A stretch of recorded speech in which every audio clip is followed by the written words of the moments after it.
이사야 28장 5절입니다.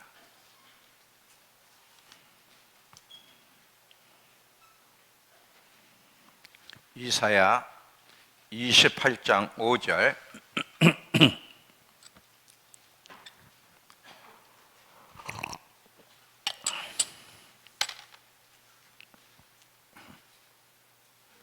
자, 피셨죠? 이사야 28장 5절. 그날에 만군의 여호와께서 자기 백성 남은 자에게 영화로운 면류관이 되시며 아름다운 화관이 되실 것이라.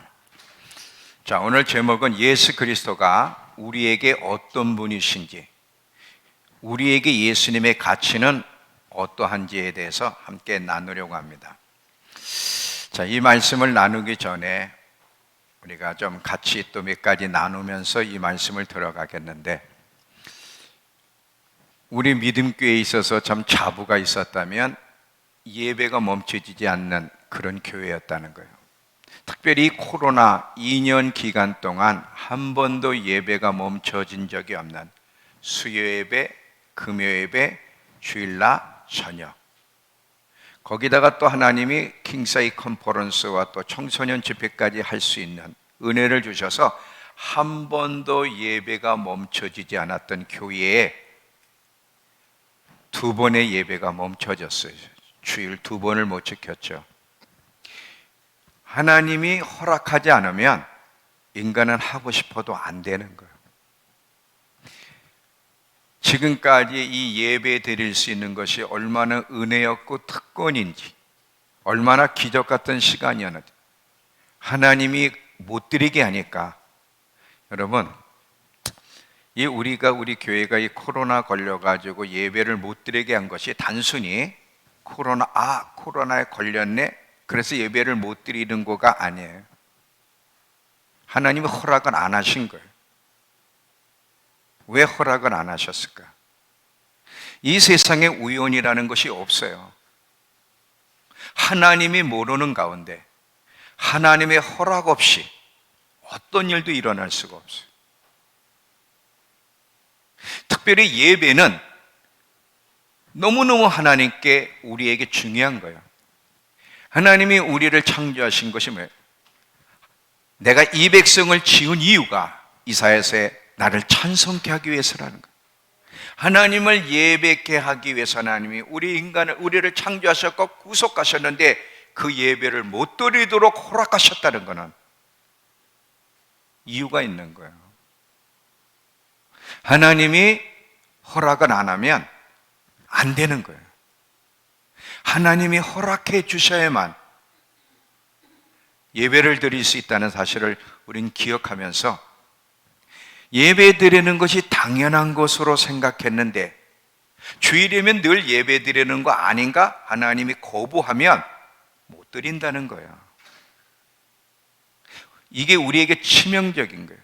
우리가 그동안 자랑해왔던, 다른 데는 대면 예배를 못 드려도 우리 믿음교회는 여태까지 대면 예배 드린 게 자랑스러웠는데 하나님이 허락을 안 하니까 드리고 싶어도 못 드렸어요. 그리고 여러분, 참 어렵지만 영상으로 예배 드렸지만 그 영상으로 만약에 그런 식으로 한 달, 두 달, 1년을 드린다면 영적으로 살아있을 수 있는 사람이 몇이나 있을까? 제가 이 영상 보면서 이거는 아니구나. 내가 이 기계는 잘 모르는데 이렇게 보면 조회수가 나오더라고. 조회수가 나오는데 20명에서 25명. 근데 20명에서 25명 조회수도 자꾸 15명씩 줄어들어가 또. 20명에 또 16명. 그래도 조금 있다 또 17명. 이거 왜 이렇게 왔다 갔다 하지? 나는 기계는 모르지만 이 기계에 대해서 무식한 내가 생각할 때 여기 집중을 안 하고 딴짓들 하는구나, 그 생각이 딱 들더라고. 전화를 받든지 딴짓을 하고 있구나.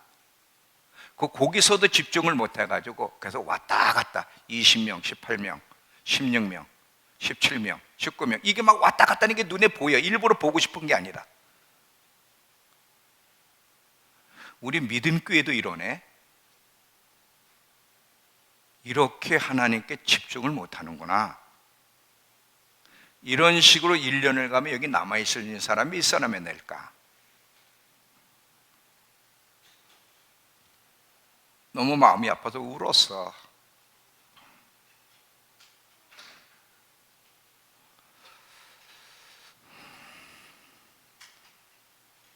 그렇게 하나님이 어려운 가운데서도 예배드리게 하신 이것이 얼마나 소중한지를 모르는, 이 예배 하나도 집중하지 못하는 우리의 모습, 마지막을 어떻게 살아남을 수 있을까? 여러분 잘 보세요. 이번에 제가 격리센터 가가지고 성경책을 못 가져갔어요. 가죽이나 종이는 다 버리고 와야 된다니까. 그래도 이번에는 그래도 적그리스도에 의해서 잡힌 게 아니기 때문에 핸드폰과 노트북은 가져갈 수 있었어요. 아직 그 단계까지는 아니니까. 근데 거기에 들어가서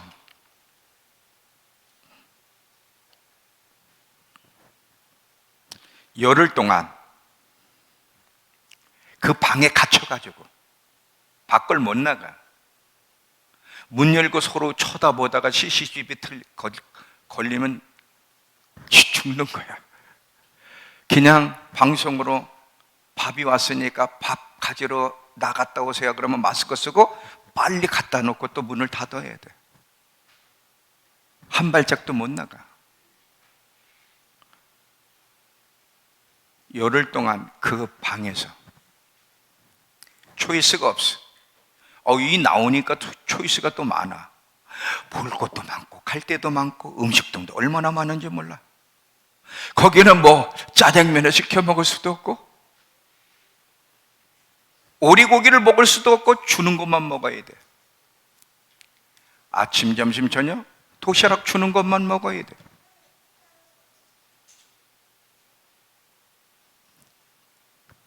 이 열흘 동안요 어떻게 보낼 건가?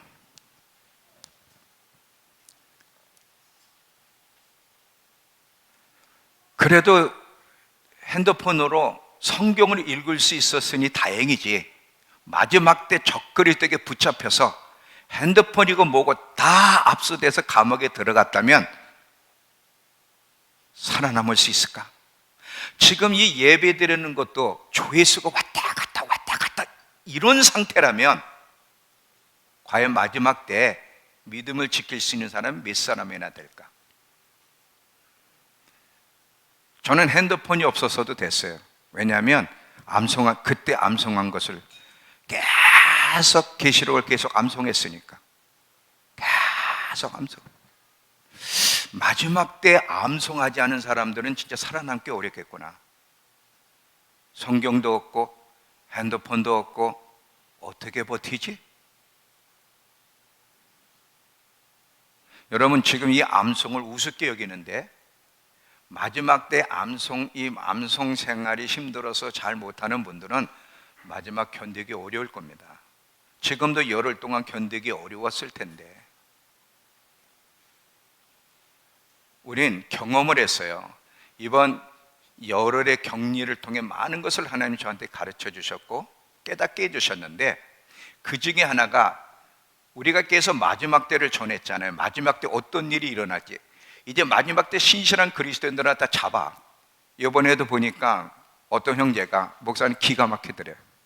자기를 추적하는데 카드를 어디서 썼는지까지 CCTV에 딱 나오더래요.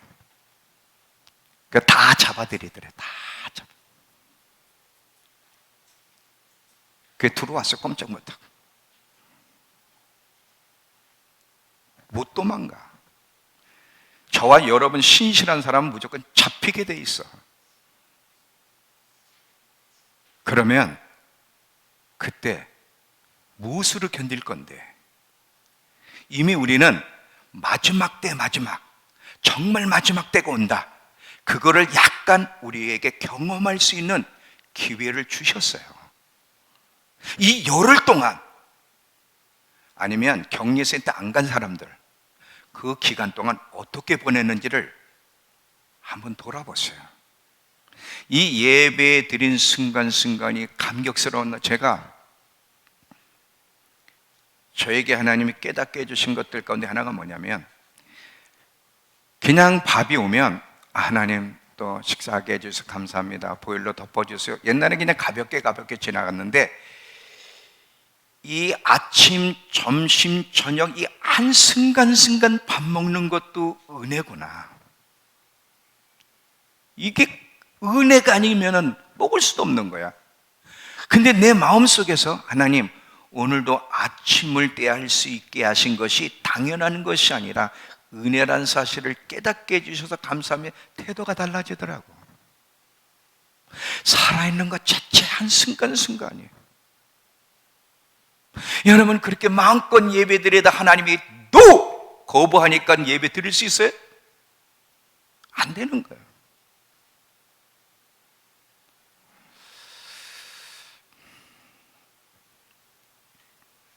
울기도 많이 울었고 회개도 많이 했고, 어떻게 내가 나를 준비하고 어떻게 내 성도들을 가르쳐야 될까, 어떻게 마지막 때를 준비시켜야 될까. 열흘 동안이 저는 시간이 없었어요.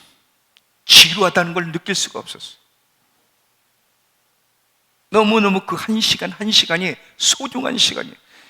나올 때 성은이가 목사님 편안하세요? 시원하세요? 물어봤어요. 차 타고 나올 때. 아니, 시원하지도 않고 가볍지도 않았어. 왜? 나는 그 골방에서 이미 가벼웠으니까. 그 골방이 천국이었기 때문에, 거기서 회개하며 거기서 예수님을 만났기 때문에 나올 때 시원하지 않았어. 오히려 섭섭했다. 또 초이스가 많은 세상으로 나가는구나.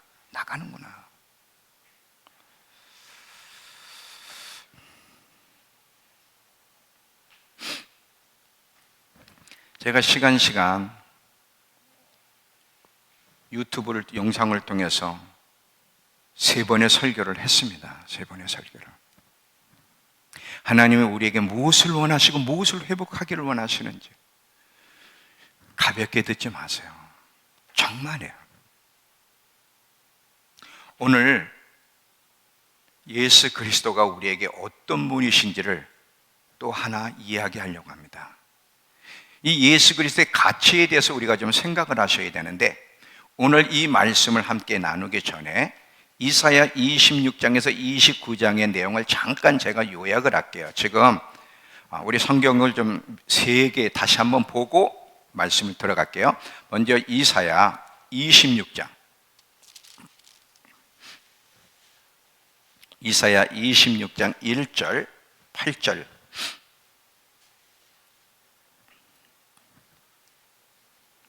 그날의 유대 땅에서 이런 노래를 부르리라 하면서 쭉 설명하는 가운데 8절에 가시면, 그날 마지막 때 유다 땅 이스라엘 백성이 이런 노래를 부를 거라는 거예요. 이런 고백을 할 거라는 거예요. 8절에 여호와여, 주께서 심판하신 길에서 우리가 주를 기다려 싸우며 주의 이름을 위하여 또 주를 기억하려고 우리 영혼이 사모하나이다.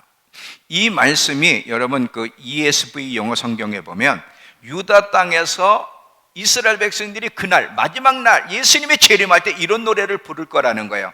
주의 이름과 주를 기억하는 것이 우리의 영혼의 갈망이라고 노래할 거라. 여태까지 이들에게는 예수님의 갈망이 아니었어요. 그리고 그들이 메시아를 찾았을 때는 단순히 그 억압과 고통 가운데 건져내는 구원자만을 바랬는데, 그런데 그 마지막 때 이스라엘 백성들의 입에서 무슨 고백이 나오냐면, 예수 그리스도 당신이, 주님의 이름과 당신이 하신 모든 것들이 우리의 갈망이라고 고백하게 된다는 거예요. 다른 것을 갈망했던 이스라엘 백성이 예수 그리스도가 그들의 갈망의 대상이고 만족의 대상이라고 하는 것을 정말 중심에서 고백하는 날이 올 거라는 거지. 예수 그리스도의 가치를 이스라엘 사람들이 마지막 때 발견할 거라는 거예요. 환난을 통해서. 28장, 이사야 28장 5절도 보시면, 이사야 28장 5절에 오늘 본문의 말씀인데, 그날에, 여기도 그날 마지막 날에 만군의 여호와께서 자기 백성 남은 자기 백성에게 영화로운 면류가 내주시며 아름다운 화가 내주실 거다, 또 이렇게 얘기해요. 이번엔 28장 16절, 또 마지막 때인데, 이러므로, 자, 저는 킴진스 성경으로 읽을 테니까 여러분 성경으로 그냥 보세요. 똑같은 얘기니까. 그러므로 하나님이 이같이 말하노라. 보라, 내가 한 돌을 시온에 두어 기초로 삼으리니 곧 단련한 돌이요 보배로운 모퉁이 돌이며 견고한 기초로다. 믿는 자는 다급하지 아니하리로다. 흔들리지 않는다는 거예요. 이 반석 대신 예수 그리스도를 마지막 확실히 믿는 자는 어떤 상황 속에서도 요동치 않는다는 거죠. 자, 지금 이 이사야 26, 27, 28, 29, 30 다 그렇지만 특별히 26, 28장은 이스라엘과 관련된 말씀인데 그것도 마지막 때와 관련된 말씀인 것을 우리가 보게 됩니다.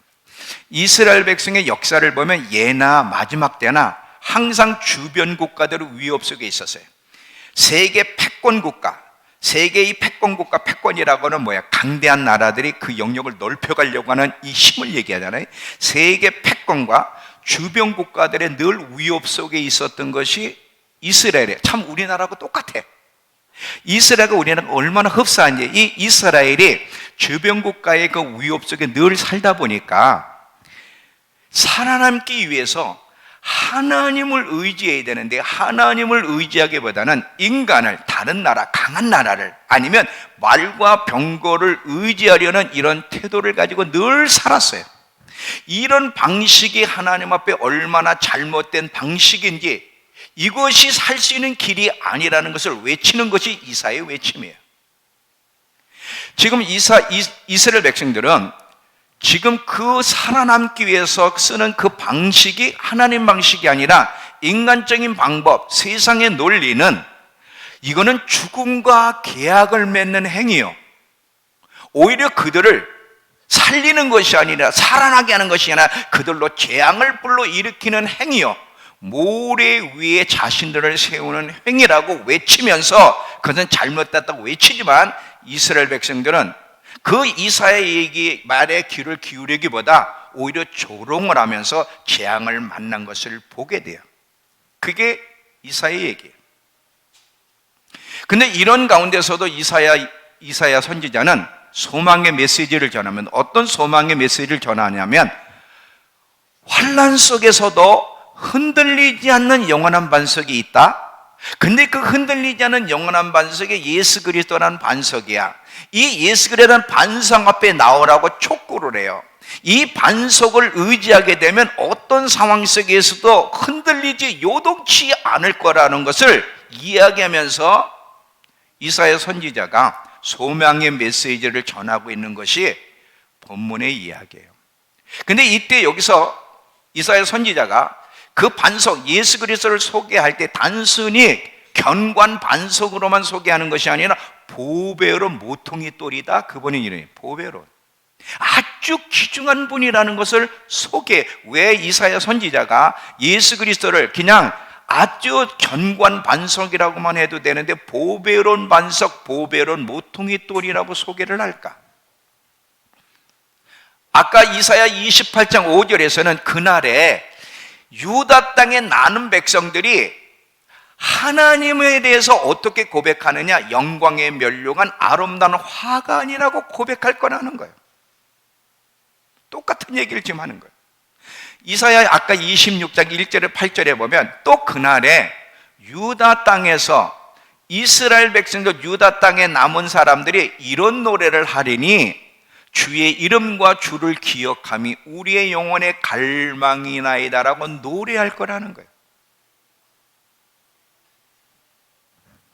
여기서 지금 뭐를 우리에게 가르쳐 주려고, 왜 이사야 선지자가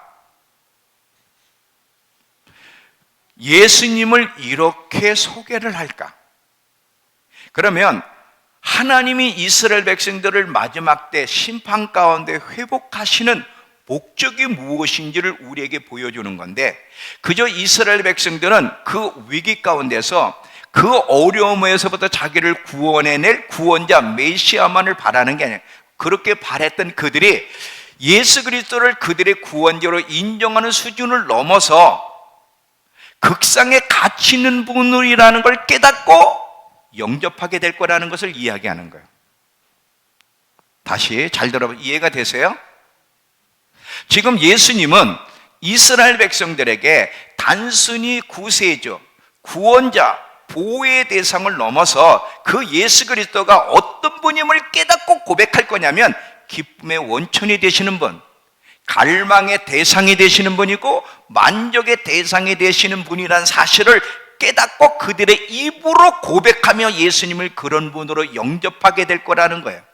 이것이 하나님이 이스라엘 백성을 향하신 계획. 왜 이스라엘 백성들이 그 환난 속에 들어가야 되고 거기서 뭐를 창출해내기 위해서 하나님이 이스라엘 백성에 그런 일을 허락하셨냐면 예수 그리스도가 단순히 구원자를 넘어 그들의 전부, 그 이스라엘 백성들의 예수 그리스도가 가장 극상에 가치 있는 분, 정말 갈망의 대상이라는 사실을 깨닫고 고백하는 데까지 가게 하기 위해서 하나님이 그 시간들을 허락하셨고 이 목적을 창출해내기를 원하셨다는 거예요.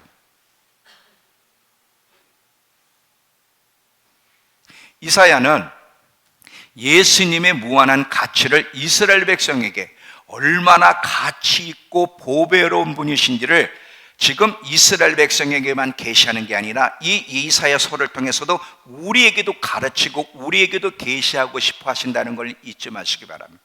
이해는 되시죠? 어렵지 않죠? 제가 어렵지 않게 쉽게 이해할 수 있도록 설명을 할 테니까 여러분 잘 들어보세요.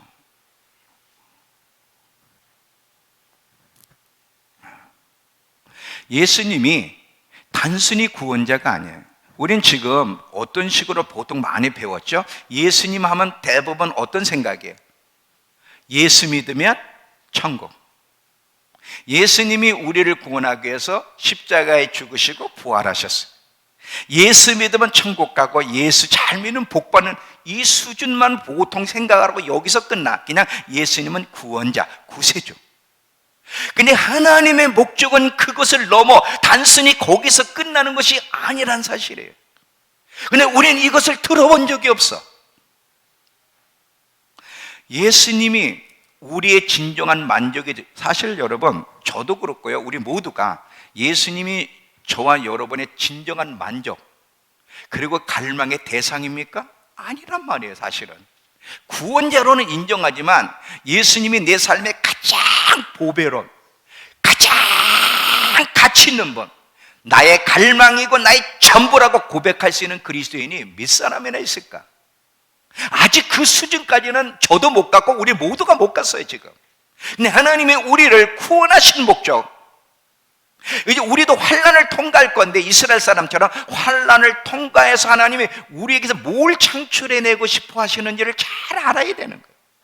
단순히 예수님을 구원자로 고백하는 그 이상으로 예수님이 우리의 진정한 만족이 되시고 우리의 갈망의 대상이 되시고 우리의 기쁨이 원천이 되신다는 것을, 그리고 그분이 우리의 전부라는 것을 정말 우리 중심에서 고백하는 신부를 만들어내는 것이 하나님이 우리를 구원하신 목적이라는 거예요. 이것을, 그러니까 이사야 선지자는 지금 이스라엘 백성들에게, 우리에게도 물론 얘기하지만 예수님이 너희의 만족이 되시고 기쁨의 원천이 되시고 그분이 유일한 구원자가 되시는 것을 알고 맛보라는 거야. 왜 알고 맛봐야 돼? 이거를 알고 맛봐야만 여러분 마지막 어떤 순간에도 목숨의 위협 속에서도 이기는 자로 쓸 수 있는, 배도하지 않을 수 있는 승리의 비결이 되기 때문에 그래. 여러분, 마지막 여정은 쉬운 여정이 아니에요. 마지막 적그리스도가 지배하게 되면, 우리 지금 마지막 때 성경 공부를 일라이치 선교사를 통해 배우잖아요.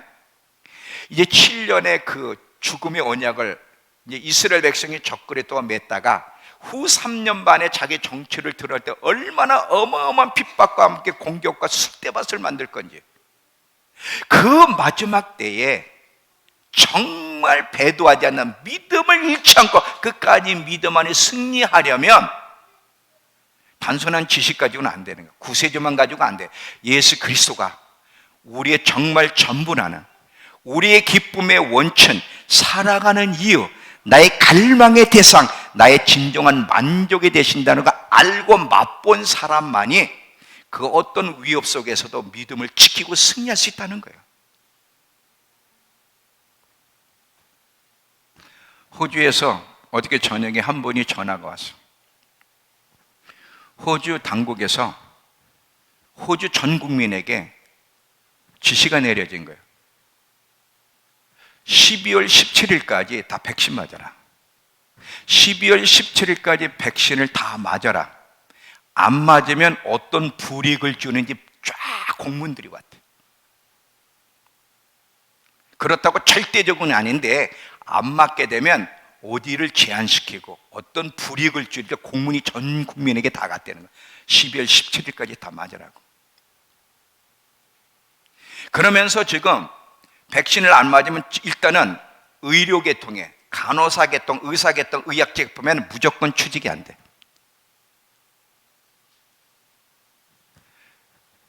불이익이 딱 오니까요, 이분이요 갈등이 오더라는 거예요. 그래도 여러분 백신은 666표는 아닙니다. 예, 걱정하지 마세요. 갈등이 딱 오면서 어떤 오냐, 먹고 사는 문제가 딱 걸리니까 갈등이 오더라는 거예요. 두려움이 딱 오고 어떻게 살지? 여러분, 이런 자그마한 일에서도 이렇게 흔들리고 갈등이 오는데 한 짐승이 등장해서 표를 받지 않으면 매매할 수도 없고 막 죽이는 일이 벌어질 때 과연 믿음을 지킬 수 있겠느냐는 거예요. 그때도 믿음을 지키려면 어때야 돼? 지금 이 먹고 사는 직장 문제 때문에도 갈등이 오더라는 거예요 지금. 그런데 마지막 땐 더한 핍박이 올 때도 흔들리지 않으려면 예수 그리스도가 우리에게 어떤 분이신지를 명확할 때만 어떤 상황이 주어져도 타협하지 않고 배도하지 않고 흔들리지 않지, 지금 예수 그리스도를 단순한 그냥 지식으로 구세주로만 생각하며 살아간다면 갈망의 대상도 만족의 대상도 다른 것이라면 우리는 그때 믿음을 지킬 수 없다는 거예요. 이건 사실이에요. 여러분 정신 차리고 자기를 돌아보셔야 돼. 계시록 12장 11절을 가보시면 계시록 12장 11절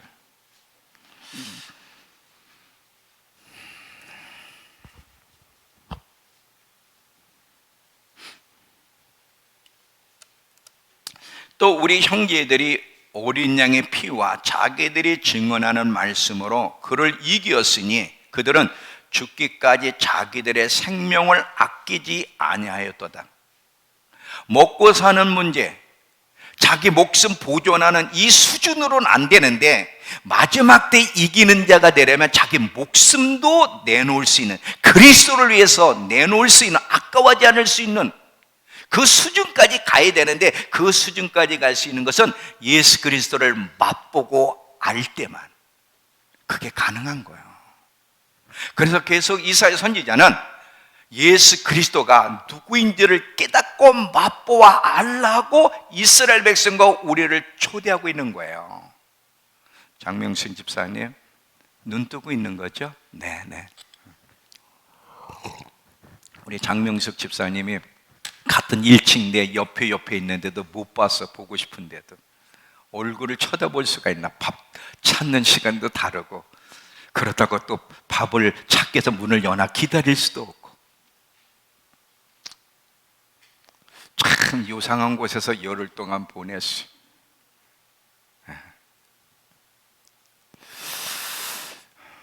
여러분, 이 이사야가 지금 뭐를 이야기하려는 이것을 여러분 생각하면서 말씀에 입각해서 우리도 돌아봐야 돼요.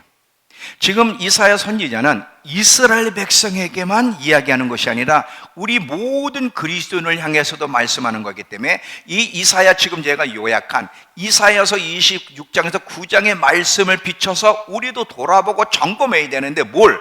예수 그리스도가 우리에게 어떤 분이신지를 돌아봐야 돼요. 이미 결론은 제가 내렸지만 이 말씀에 깨서 다시 한번 돌아봐야 되는 것이, 예수 그리스도가 과연 나에게 어떤 분, 지옥에서 건지시는 단순한 구세주인가? 아니면 가장 내 인생의 최고의 가치 있는 분. 마태복음 13장에 천국은 마치 밭에 감춘 보화와 같으니, 어떤 한 사람이 그 보화를 발견하고서는 숨겨두고 기뻐하여, 너무너무 기뻐서 돌아가서 자기 소유를 다 팔아 급해서 샀대는데, 예수 그리스도가 여러분의 소유를 다 드릴 만큼, 우리날만큼 가치 있는 분이냐 이거지. 이걸 돌아보라는 거예요. 지금 예수님은 단순히 구세주를 넘어서 우리에게 가장 가치 있는 분, 기쁨의 원천이요 만족의 대상이 되는 분인데, 너희가 그렇게 지금 예수 그리스도를 인정하고 있는지를 우리에게 질문하고 있는 거예요. 여러분, 지금까지 우리가 무엇을 위해 바쁘게 살고 뛰어다녔죠? 우리는 그래도 다 바쁘게 살았어요. 무엇을 위해서 바쁘게 살며 뛰어다녔는지를 돌아보세요. 사람은요, 자신이 가치 있는 것, 어떤 것이 가치 있는 것이라고 생각하면 그 가치 있는 것이 무엇이든 그것에 목숨을 걸고 시간과 열정과 물질을 쏟게 돼 있어요. 만약에 돈이 내 인생의 최고의 가치 있는 것이라고 생각한다면 돈을 더 많이 벌기 위해서 거기에 목숨을 걸 거고, 거기에 열정과 시간과 마음을 기울이겠죠. 여러분, 여러분에게 가장 가치 있는 게 뭐예요? 무엇을 위해서 지금까지 바쁘게 뛰어다니며 살았습니까? 예수 그리스도입니까? 아니면 재물입니까? 돈입니까? 돈 더 버는 거, 성공하는 거. 뭐 여기서는 대통령이 되고 싶은 사람은 없을 테니까, 김영삼 대통령은 어렸을 때부터 대통령의 꿈이었대요. 그래서 그분 평생 대통령 되는 거에 목숨을 걸었다고 자기가 스스로 간증하는 걸 제가 들었어요. 요즘 젊은 애들의 꿈이 뭐예요? 연예인이 되는 거, 아이돌이 되는 거예요. 거기다 목숨을 걸어요. 여러분, 어디에 목숨을 거세요? 이 땅에 살아가는 이유가 뭐예요? 여러분에게 가장 보배로운 것이 뭡니까? 무엇이 여러분의 갈망이고 만족의 대상인지를 한번 돌아보셔야 돼요. 하나님은 예나 마지막 때나 이스라엘 백성을 심판하실 건데, 옛날에도 심판하셨고 마지막 때 대환란을 통해도 심판할 건데, 심판하신 목적은 딱 하나야. 무엇을 창출해내고 싶으셔서 심판하시는가? 예수 그리스도가 그들의 전부라는 걸 깨닫게 하시기 위해서.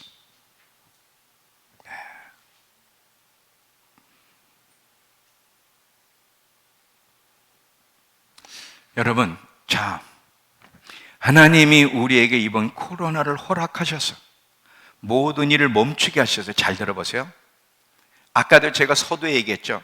그렇게 자부했던 예배도 멈추게 하셨어요. 사업하는 사람은 사업도 멈춰. 여러분, 열흘 동안 격리센터 들어가니까 사업을 할 수 있어? 올 수도 비야. 직장 가는 우리 자연이 아마 직장 가고 싶었겠지? 애들하고 만나고 싶었을 거야. 근데 열흘 동안 하나님의 격리센터 보내니까 못 가는 거야. 가고 싶어도. 학생들 학교 가고 싶은데 열흘 동안 격리되니까 학교를 갈 수 있나?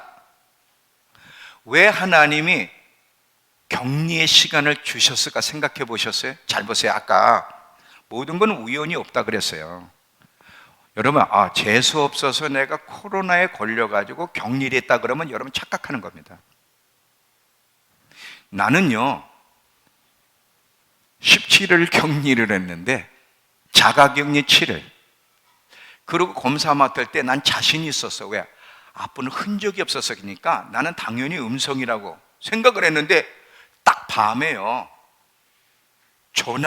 밤에 전화가 오는 게 이게 수상한 거거든. 이 밤에 전화가 오지 말아야 되는데 밤에 딱 전화가 와. 재검 들어갈 겁니다. 딱 그때 딱 깨달았어요. 이거 양성이구나. 그래서 제가 보건소에다가 전화를 했어요. 아니, 재검 들어간다고 나를 통보해, 양성이라고 통보를 한 건데 당신들이 처음부터 양성이라고 그러냐고 딱 이런 식으로 하더라고요. 그래서 나는 아픈 흔적도 없고 지금 전혀 이상이 없는데, 아니 이게 재검 들어간다는 게 말이 되냐? 나 병원에 가서 다시 한번 검사 받고 싶다. 병원에 가게 해달라. 안 된다는 거예요. 무조건. 왜 무조건 안 돼? 아니, 자유민주주의 국민이 한 번 더 오류가 있을 수 있으니까 검사 받도록 한 번 더 검사 받겠다는데 왜 안 된다는 거예요? 무조건 안 된다는 거예요. 말 자체가 안 통해요. 아침에 일어났더니 아니나 또 그것도 7시 반에 또 전화를 해. 양성입니다. 미치겠는 거예요, 이게. 아니, 여러분이 격리센터를 가면 내가 이해를 되는데 왜 내가 격리센터를 지금도 일주일을 하고 나왔는데 열흘 또 가야 돼? 아픈 흔적이 없는데. 이거는 오류다. 심지어는 어디까지 생각이 되냐면 이건 모함이다. 왜냐하면 제가 그 전날, 들어가는 전날까지 막 도청이고 사방에 막 조사한다고 전화가 오고 막 하도 그냥 전화해서 제가 떴어요. 충청도에 떴다니까. 떴다는 게 뭔지 알아? 유명 인사가 된 거예요, 이게.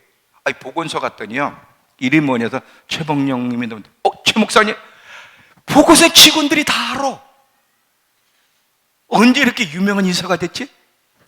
그래서 내가 요놈들이, 이 사람들이 맛보라고 나보러 꼼짝 못하게 의도적으로 음성인의 양성을 만들었다고 생각이 된 거예요. 그러니까 막 화가 나는 거지. 첫날 격리소 들어갔는데 이틀간 견딜 수가 없는 거예요. 여러분, 나 핸드폰 만지는 게 그렇게 무서운지 처음 알았어.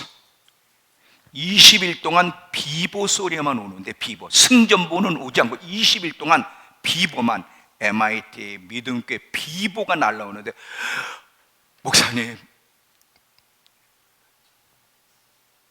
저 직장 잘렸어요. 한 번 그 MIT 온 것 때문에 양성 걸려가지고 감독직 잘렸어요. 맨 이런 비보. 우리 아내 지금 임신 중인데 너무 약도 못 먹고 고통스러운데 또 처가까지 다 걸렸어요. 문자가 오는 게 무서워. 문자가 오는 게 무서워. 이건 또 무슨 비보일까? 문자 20일 동안 비보가 날라오는데, 여러분, 욥이요, 처음에는 하나님께 감사를 했어요. 근데 계속 비보가 날라오는 거야. 막 종들이 막 비보만 이번에 와서 자녀들 다 죽었습니다. 또 나타나가지고는 막 엄청난 대풍에 뭐 다 무너졌습니다. 또 적들이 쳐들어서 막 다 노력질에 계속 비보가 오니까 이 욥이 속에서 확 저항이 일어나는 거예요. 이 비보 소리를 20일 동안 들어보세요, 여러분. 그러면서 책임 전가가 저한테 오는 거예요. 마스크를 쓰지 않아서라는 거예요. 마스크 안 쓴 것 때문에 그랬다면 벌써 걸렸어야지, 벌써부터.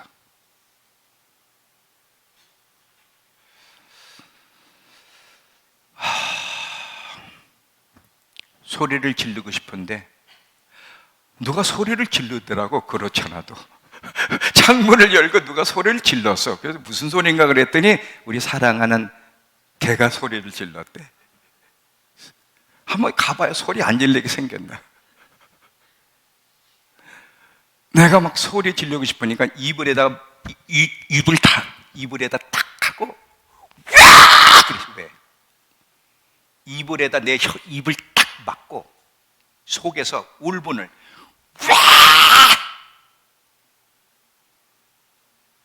왜 이렇게 만들었습니까? 지금까지 기적적으로 지켜주실 때는 언제고? 왜?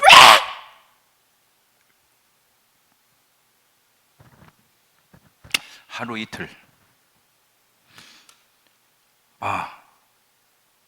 이렇게 내가 시간을 보내면 안 되겠구나 깨달았어요.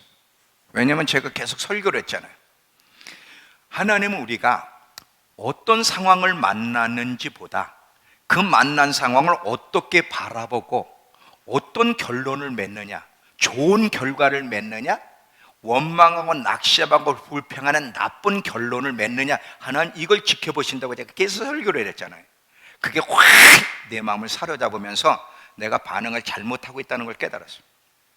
그러면서 갑자기 뭐가 깨달아지냐면, 저는 내가 왜 여기 왔는지 몰랐는데 너 여기 열흘 동안 보낸 게 나라는 거 아니? 탁 그 감동이 오는데, 그때까지는 인식을 못한 거예요. 이건 모함이라고 생각을 한 거예요. 저거 오류다, 검사 오류다고만 생각을 했는데 갑자기 우연이 어디 있니? 너가 설교를 했잖아. 하나님의 허락 없이 이루어지는 게 어디 있니? 너 지금 내가 목적이 있어서 의도를 가지고 너 열흘 동안 격리시켰다는 거, 그게 내가 했다는 거 모르니 그래. 여러분, 재수 없어서 격리센터 들어갔습니까? 어떻게 이상하게 돼가지고 코로나 걸렸다고 생각을 하세요?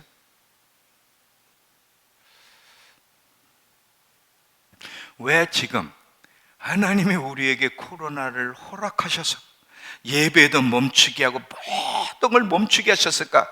이유가 있는 거예요. 점검해 보라고, 점검해 보라고. 너희 자신을 돌아보라고. 너희가 지금 어떻게 살고 있고 무엇을 위해서 뛰어다니는지, 정말 나 예수 그리스도가 너희에게 진정 극성의 가치 있는 분, 갈망의 대상, 만족의 대상, 그분이 너희의 기쁨의 원천이 되고 그분을 위해서 살아가고 있는지, 무엇을 위해서 뛰어다니는지 돌아보라고. 이 시간을 주셨다고 생각이 안 되세요?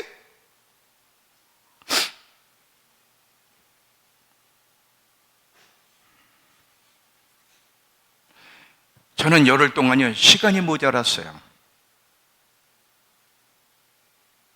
그리고 저를 계속 돌아봤어요. 무엇이 문제인지, 이미 제가 영상으로 다 올렸던 얘기, 무엇이 문제인지, 과연 예수 그리스도가 나에게 어떤 분이신지, 정말 예수 그리스도가 나에게 진정한 만족, 갈망의 대상이었는가? 아니면 말은, 설교는 하지만 사실은 그렇지 않은 단순한 구세주로만 인정하고 있었는지 하나씩 돌아보기 시작했어요. 여러분, 사도 바울을 보세요. 그가 예수를 만난 후에, 예수를 만나기 전에는 무엇이 그에게 가치 있는 것이었는지는 전 모르지만, 예수를 만난 이후에 사도 바울이 무엇을 갈망하며 헌신하며 달려갔습니까? 그에게 가장 가치 있는 것이 무엇이었어요? 예수 그리스도예요. 그분을 알아가는 일을 위해서 모든 걸 뺏으려고 여겼고, 빌립보서 1장 20절에서는 사나 죽거나 그분을 존귀케 하는 것이 자기가 사랑하는 이유라고 분명히 이야기했어요. 근데 이런 고백은, 이런 삶은 사도 바울이 특별한 사람이기 때문에 산 것이 아니라, 사도 바울은 하나님이 자기를 구원하신 목적을 올바로 깨달았던 거야. 그리고 자기의 삶에 대해서 마지막 심판날에 심판받을 텐데, 마지막 내리실 심판과 영원한 세계 속에서의 주어질 영광을 믿었고 바라보았기 때문에 그런 가장 좋은 선택을 했던 거죠. 특별한 사람이라서가 아니야. 그는 깨달았어요. 하나님이 그를 다메섹에서 만나 구원시킨 목적이 무엇인지를 깨달았기 때문에 그런 삶을 살 수밖에 없었던 거예요.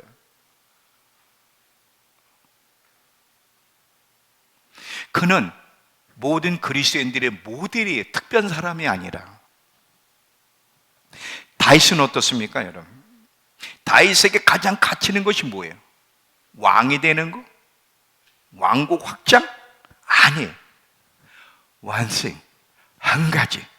내 평생에 하나님의 집에서 하나님의 아름다움을 맛보며 그 아름다운 하나님을 예배하며 살아가는 것. 다윗에게는 예수 그리스도가 전부예요. 자기 왕국보다, 자기가 잘 되는 것보다 예수 그리스도가 그분의 전부예요. 사도 바울에게도 마찬가지고, 저와 여러분의 예수 그리스도가 전부요, 그렇게 그분께 올인할 수 있겠습니까?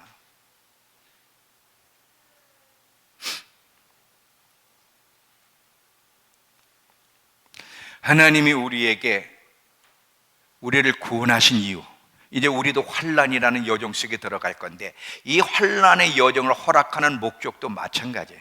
그리고 마지막 어떤 극심한 환난이 오더라도 흔들리지 않고 배도하지 않으려면 예수 그리스도가 저와 여러분의 유일한 반석이 돼야만, 그분이 우리에게 유일한 만족이고 갈망이라 고백할 때만 그것이 가능할 겁니다. 가능할 거예요. 단순히 예수 믿고 천국 가는 거, 예수 믿고 잘 믿고 복 받는 그 이상으로 예수 그리스도가 여러분에게서도 가장 그 무엇보다도, 여러분 자신보다도 가장 소중한 분이, 내 기쁨의 원천, 사랑하는 이유, 내 행복의 근원이 되실 때만, 그리고 이렇게 고백하는 사람 되게 하기 위해서 하나님 우리를 구원하셨고 환난을 허락하실 거라는 거예요.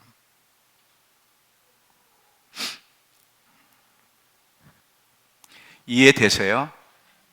마스크를 쓰고 있어가지고 지금 이 얘기를 하고 있는 건지 자고 있는 건지는 잘 모르겠지만,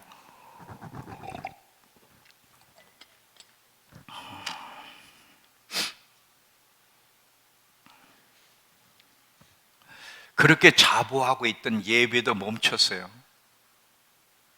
예배 드리고 싶어도 못 드려. 근데 지금까지 어떤 식으로 우리가 예배를 드렸는지 한번 돌아보세요.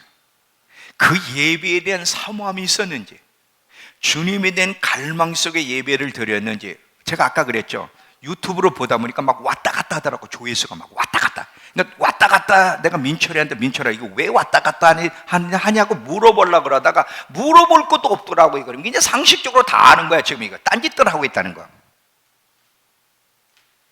안 들어온 사람도 뭐 많아. 20명밖에 없었으니까. 이렇게 예배를 드리고 있으니, 이런 식으로 예배를 드린다면 과연 하나님은 멈추게 하신 거예요. 예배 스톱. 니네 예배 드리는 게 중요한 게 아니라 어떤 마음의 자세를 돌아봐라. 마음의 자세, 어떤 식으로 예배를 드리고 있는지 한번 여러분 돌아봐서 지금까지 예배 어떤 식으로 드렸는지.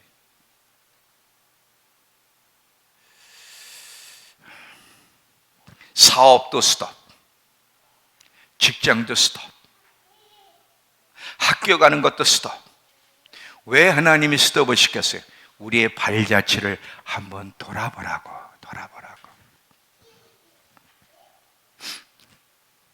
하나님은 이 기회를 통해서 격리센터 들어간 사람이나 안 들어가는 똑같아. 이 기회를 통해 잘못된 삶의 태도, 잘못된 삶의 방향을 수정시켜주고 싶으셔서 이 시간을 주셨다는 것을 여러분 잊지 마시기 바랍니다. 이해가 되시죠? 단순히 여러분, 아까도 그랬잖아요. 재수 없어 코로나 걸렸네. 난 너무 억울해. 내가 왜 17일 동안 이 속에 있어야 돼? 너무 답답하다. 언제 나가지? 어휴, 나는 안 걸렸네. 나는 격리소 안 갔네. 이걸로 끝나는 거예요? 그렇다면 하나님이 우리에게 주신 시간을 헛되게 보내는 거야. 이 수준이라면 우린 노래로만, 예수님이 우리의 기쁨의 원천이고 갈망이라는 걸 노래로만 끝나는 것이 아니라 진짜 우리가 그런 고백을 할 수 있는 사람인가를 돌아보는 아주 귀중한 시간이 돼야 될 것이에요. 완벽한 걸 얘기하는 게 아니에요. 본질이 뭔지를 우리가 배우고 본질로 돌아가도록 노력하자는 거예요. 노력하자는 거예요. 얼마나 감사해. 하나님이 불의 끈을 안 걸었으면 거짓된 기초 속에, 거짓된 안전 속에 달려갔을 거 아니야. 특별히 우리 MIT나 믿음교회는요, 나름대로 열심히 있기 때문에 더 속을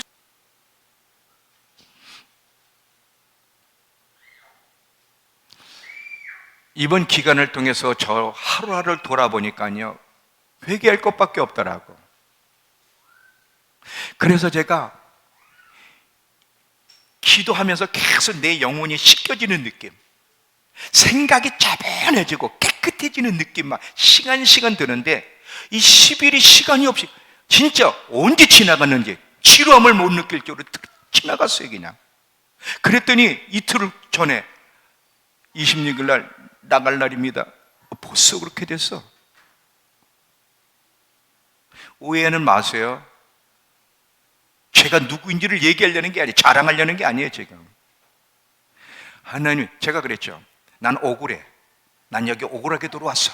모함이야. 근데 아니었다는 거예요. 하나님이 나에게 의도적으로 이 시간을 주셨는데, 여러분, 그 센터 들어갔던 여기 남아있던 하나님, 우리 믿음교회 전체에 참 감사한 거는요, 진짜 너무 감사했던 게, 우리 그동안 우리 성도들 훈련이 헛된 시간이 아니었구나. 이 어려울 때 낙심하고 뒤로 도망가거나 탓하거나 막 이럴 수도 있는데, 모두가 하나 되어서 서로 막 격려하고 함께 중보하고 같이 마음을 같이 하려는 막 그 소중한 거, 그게 참 얼마나 멋진 건데, 이 팀워크라는 게 항상 중요한 건데, 그냥 다 하나 돼서 함께 이 어려움을 헤쳐나가려는 그 모습들을 보면서야 제가 하나님께 얼마나 감사했는지, 그리고 헛된 시간이 아니었구나. 우리 윤선이가 놀래서 갔어요. 딱 우리 코로나 걸렸을 때 우리 성도들의 반응을 보면서, 세상에 이런 교회가 있나? 아버님, 너무 놀라웠어요. 자기한테 이 상황을 보게 하신 게 너무 감사했어요. 그러고 가서 자랑을 했대요. 이게 얼마나 은혜야. 하나님이 우리를 이렇게 만들어 주시니까 복된 교회로. 그럼에도 불구하고 우리 모두에게 이 시간들을 허락하신 것은 아직 우리 안에 수정되어야 될, 교정받아야 될 아직 부족한 것이 있기 때문에 하나님이 돌아볼 수 있는 기회를 주셨기 때문에 이게 은혜요, 이것 또한 사랑이라는 거예요. 하나님이 저와 여러분을 너무 사랑하는 거야. 너무 사랑하는 거. 최고의 신부로 만들어지고 싶은 그분의 마음. 이렇게 주님이 이렇게 교정할 수 있는 시간을 주시니까 돌아보면서 또 교정하지. 이런 시간을 안 준다면 우리를 돌아봅니까? 여러분 생각해봐요. 나보러 스스로 열흘 동안 저 격리센터 들어가려면 내가 들어갈까 안 들어갈까? 여러분 보러 누구 이름을 대볼까? 민혁아, 격리센터 10일 동안 또 한번 들어가 볼래? 누구 보러 내가 격리센터 한번 더 들어가 보니 죽어도 안 들어간대. 죽어도. 자발적으로 들어가고 싶은 사람이 있냐 이거지. 하나님이 강제로 집어넣으니까 들어갔지, 누가 나부터도 자발적으로 안 들어가. 근데 하나님은 왜 강제로 우리에게 그런 시간들을 허락하셨느냐? 목적이 있다는 거죠. 목적이. 억울한 게 아니야. 처음에 난 억울한 줄 알았어. 하나님이 나를 얼마나 소중히 여기시고 얼마나 나를 살아가시 느낄 때, 막 사랑이 느껴질 때 너무너무 감사가 되더라고. 이 정도로 하나님이 나를 돌보고 바라보고 계시고 기대하고 계시는구나.